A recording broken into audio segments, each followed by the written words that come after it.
নিশ্চয়কৈ হেঁপাহৰ ৰঙালীলৈ আৰু মাজত মাত্ৰ কেইটামান দিন বাকী আছে। ইতিমধ্যে প্ৰকৃতিও বহাগ অহাৰ বতৰা ইতিমধ্যে সকলোৰে মাজত বিলাই দিছে আৰু লগে লগে কিন্তু সকলোতে ঢোলৰ গুমগুমনি উঠিছে, পেপুৱাই পেঁপা বজাইছে আৰু বাঁহীৰ সুৰ উঠিছে। চৌদিশে কেৱল মাত্ৰ বিহু বিহু লগা এটা পৰিৱেশ পুনৰ আহিছে। মই বৰ্তমান উপস্থিত আছো যোৰহাটৰ অন্যতম এখন জনপ্ৰিয় আচলতে ঢোল তৈয়াৰকাৰী এটা প্ৰতিষ্ঠানত উপস্থিত আছো, দিগ্বিজয় বাদ্য ভাণ্ডাৰ। আৰু এই বাদ্য ভাণ্ডাৰত দেখিবলৈ পোৱা গৈছে এইকেইটা দিন দিনে নিশাই যিসকল ঢোল তৈয়াৰকাৰী শিল্পী, সেই শিল্পীসকলৰ ব্যস্ততা বাঢ়িছে, যিহেতু যে সকলোৱে নিজৰ পচন্দৰ ঢোলটো কিনি নিবৰ কাৰণে ইতিমধ্যেই তেওঁলোকৰ বিপণীত সকলোৱে ভিৰ কৰিছে। আৰু লগতে যিসকল ঢুলীয়া আছে বা যিসকল বিহু দল, সেই বিহু দলসমূহো এইকেইদিন পূৰ্ণ প্ৰস্তুতি চলাইছে।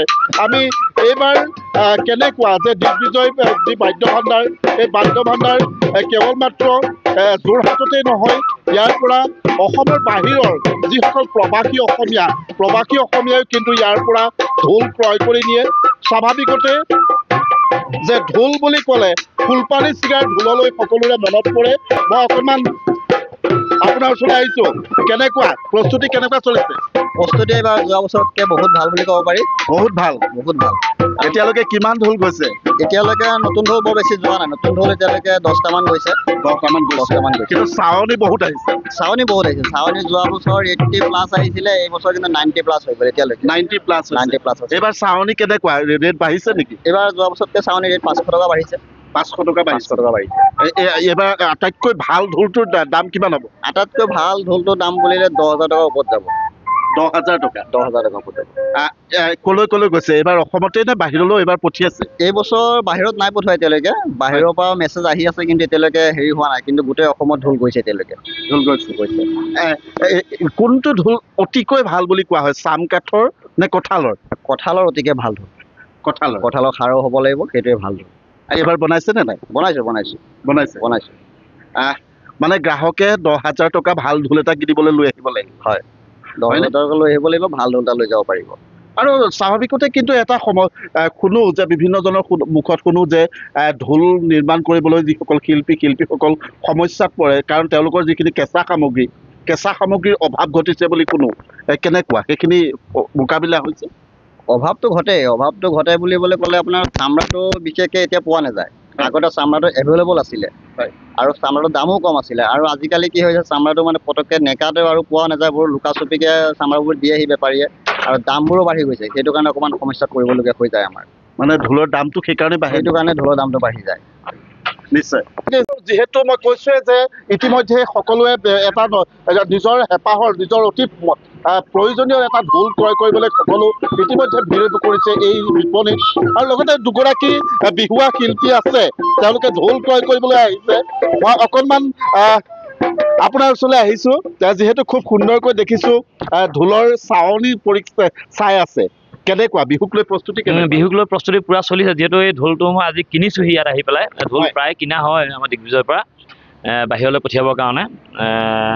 প্ৰস্তুতি পুৰা চলিছে। আৰু ডাঙৰ কথা কি, ইয়াৰ ওচৰত ঢোলটো খুব ধুনীয়াকৈ চাই, আৰু মানুহে সম্পত্তি এটা যদি লওঁ বুলি ভাবে 10-12 হাজাৰৰ ভিতৰত এটা ভাল সম্পত্তি পাব। কঁঠালৰ খোলা আৰু কিছুমান ঢোল এনেকুৱা আছে পলস থকা ঢোলখিনি খুব কমতে দি দিয়ে।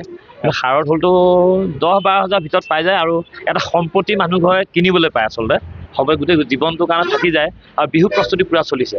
মানে ঢোল বুলি ক'লে কোনটো কাঠৰ ঢোল অতিকে ভাল বুলি কোৱা হয়? কঁঠাল কাঠৰ ঢোলে আমি অতীজৰ আমাৰ আজু ককাহঁতৰ দিনতো দেখিছিলোঁ।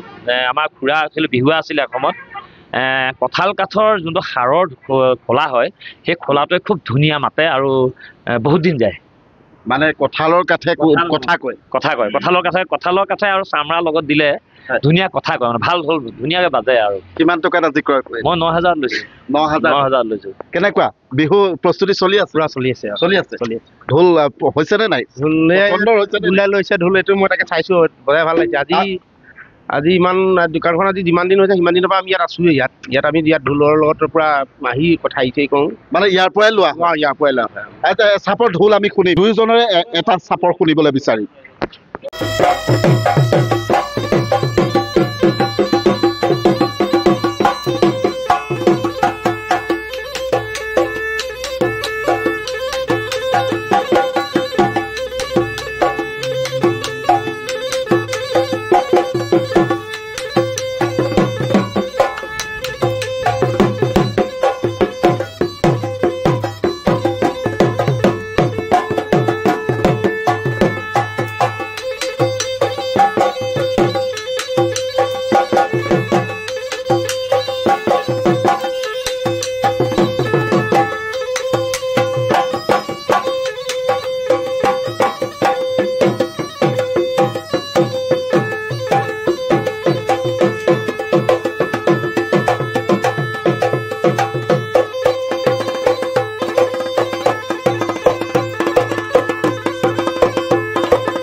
বিচৰা বাতৰি পাব কেৱল নিউজ 18 এপত নিউজ 18 এপ ডাউনলোড কৰিবলৈ স্ক্যান কৰক এই QR কোড গুগল প্লে ষ্টৰতো পাব এই নিউজ 18 এপ